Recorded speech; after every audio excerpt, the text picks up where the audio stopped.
point here is hamartia. Alam ni Pastor to. The dynamics between law and sin. Ayan, mahalaga. Hamartia. What does hamartia mean again?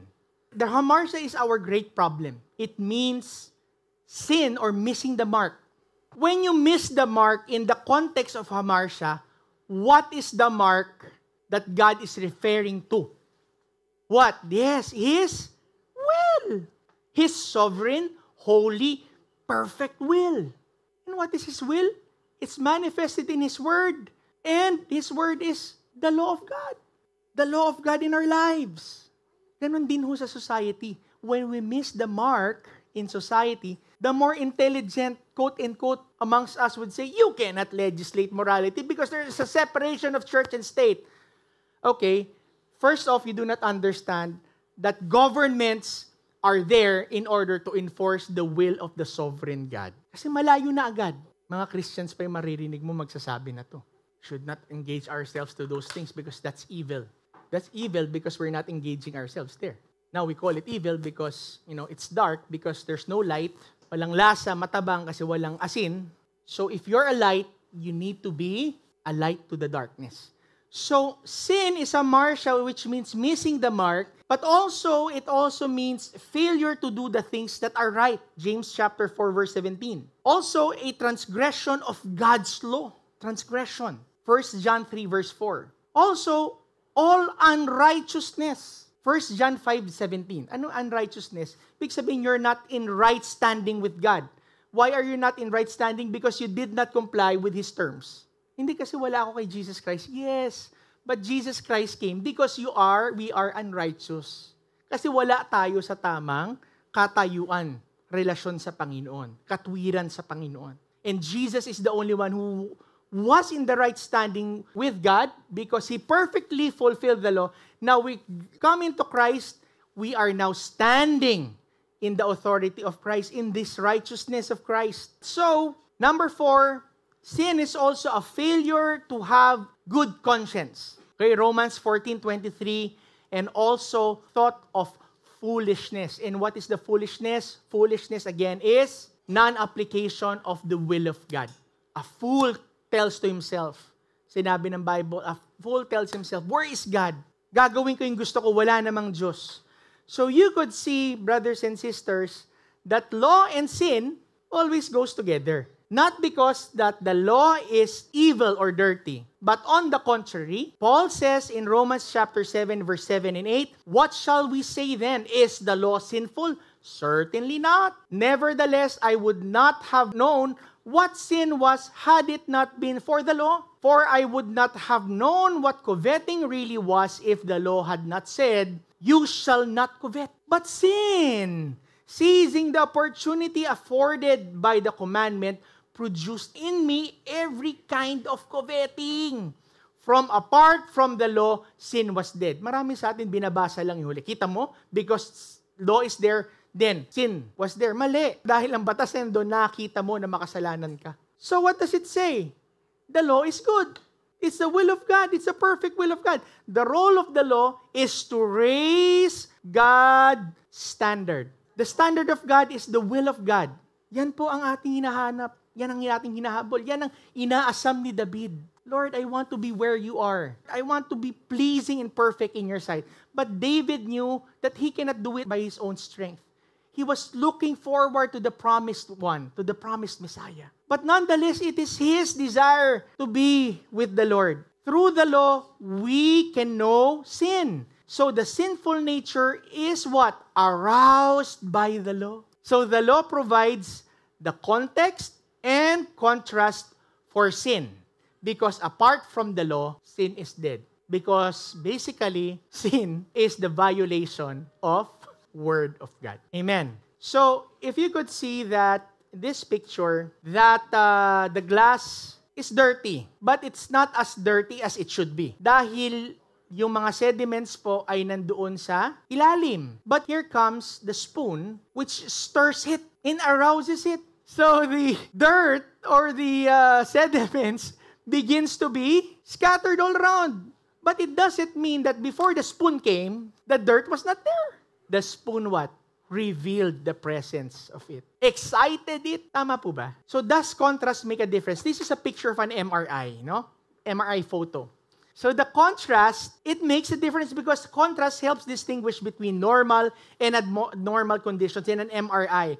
This helps to see what's going on inside you better. So this is a picture of a pretty much normal brain. It looks like until the contrast is given, it's not moving, but once the contrast is given, makikita mo that there is a mass doon sa brain.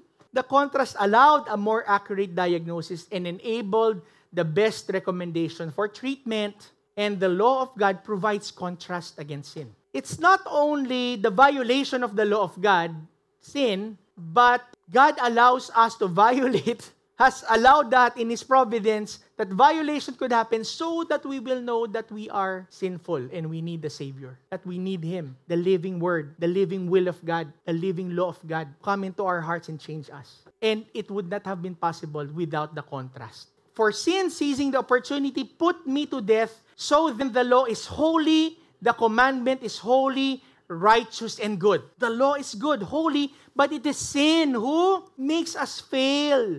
Going back to Romans chapter 7, the Romans chapter 7 and 8 talks about three kinds of law. Okay, first is what? First is the law of God. The law of God which is holy, righteous, and good. It is in our soul, in our minds, in our heart. Ibig sabihin na gusto natin. The soul is in the mind, emotions, and our will, our decision. So, tinuruan mo yung anak mo, sinabi mo sa anak mo, wag mo tong gagawin. Anak, igalang mo ang magulang mo. Sapat na ba yun? For a time being, yes. But it has no power to change the inner person. So, the talk about education being the number one tool to make a person good and holy, it only goes a certain distance. Because information does not have the power to change the heart. Kaya ho tayo, madalas, pag nakikinggan natin yung mga platforms of government, edukasyon ang magbabago sa buhay ng tao, palalayain ang isip, but without the Spirit of God, it's just the law coming into our heads, in our hearts. Somewhere along the line, we would realize that there is a second law which we cannot control, which is not in our minds, in our hearts, in our emotions, in our decision, it's in our body. It's in the sinful flesh. Sabi niya, so I find this law, I delight in God's law, the law in my mind, but the law of sin is in my body. Hindi ko magawa. Gusto kong bumait pero di ko magawa. Why?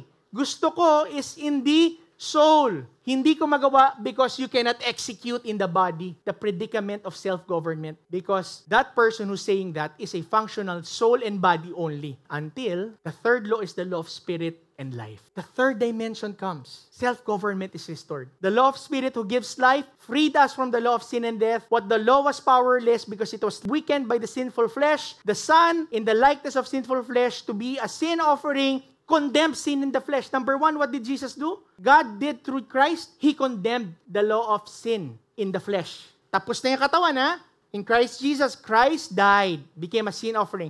The next part is the law of in the soul, God's law. What did God did Jesus do? Sinabi niya, masama yan batas? No, He did what? He fulfilled it, that He might fulfill, that the requirements of the law might be fully met in us, so that we no longer live in the body only, dominated in the body, nor dominated by the soul, but we live according to the Spirit. Amen. Bakit ko pinapaliwanag ito? Because whenever we do laws, legislators and act laws, kailangan malinaw sa kanila ito sa atin. Because we know that external law, you could only go so far in your mind, but it cannot change the body. It cannot change the heart. I cannot pass a law to make parents responsible, to make you good and responsible parents, to make you a good citizen. That in itself is salvation by law. Yan ang sinasabi ng Paul.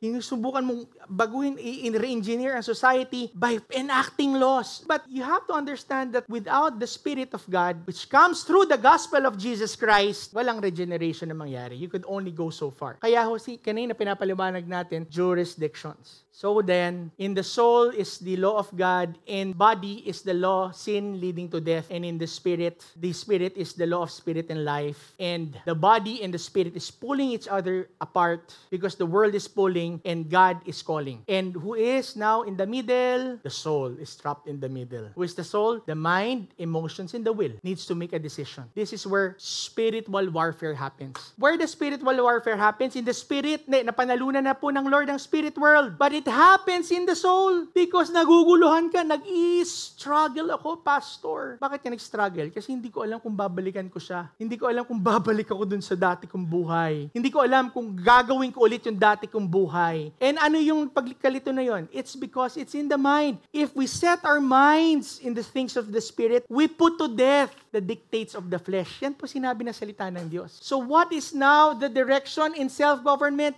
It's to focus continually, live in the Spirit. So spiritual warfare continues in all areas of life where man is functioning because of the sinful nature in the world. So everywhere we go now, remember what does 1 Corinthians 10 verse 5? We demolish arguments and every pretension that sets itself up against the knowledge. Where is the knowledge? In the soul of God. The Spirit came and gave us a spiritual knowledge and tries to renew our mind, but our mind is refusing. And the minds of the world is refusing. So we take every thought captive in the knowledge of God and every thought to make it obedient to Christ. Spiritual warfare. God cannot love you more than He loves you now. God cannot do anything more for you than He already did. He has given us all, everything. Pero hindi tayo handa. So what should we do? We now begin to, Lord, I'm aligning, Lord, sa iyo. Lord, I receive you, Lord. Change me, Lord. We pray, we fast, so that we could accept, we could receive more of God. So thus, in summary, for the first part, is what? The continuing work for man, for justice, righteousness, and protection. Because of sin, struggle of the entire creation has been its severance from an attempt to return to God's will, ways, and purpose. Yan ang struggle ng creation.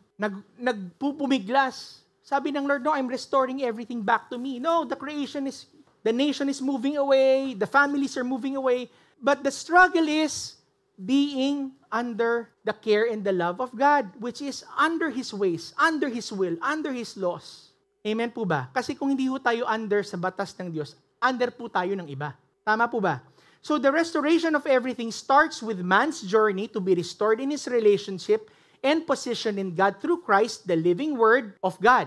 The restoration of man in his self-government through the Spirit allows him to govern and enforce God's will in His Word law.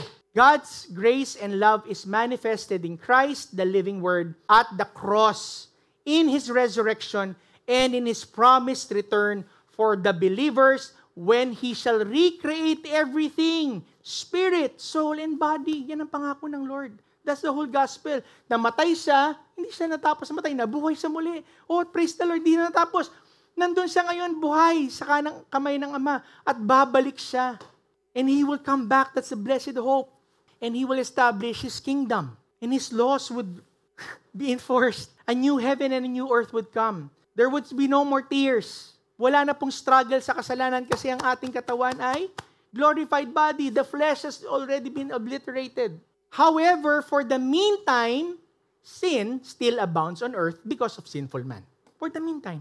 Man, as God's enforcers, you and I, are still required to maintain justice and righteousness by ensuring that everyone is able to use their lives, their liberties, and properties in accordance to God's will and God's word law. Man is also called to protect the weak and to punish the works of evil men because of the sinful nature through the government. In this regard, God created the ministry or the institution of the civil government so that He can continue and fulfill His roles.